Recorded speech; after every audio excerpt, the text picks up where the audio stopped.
Good afternoon. Today is Thursday, March 25th, or 23rd, 2023. I'm here at the Moorings condos, and I'm here at Gator Girl. The owner is on the boat. He got it cleaned before coming back here a little earlier, so it does not need to be cleaned, but I am doing an inspection on the boat for the props, because he claims he did hit something. So let's go ahead and check and see what, if there's any damage and where.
So there is definite damage to the starboard prop.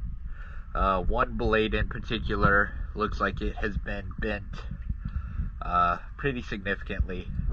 So I'm going to go ahead and get this video to Dane, and we can go from there.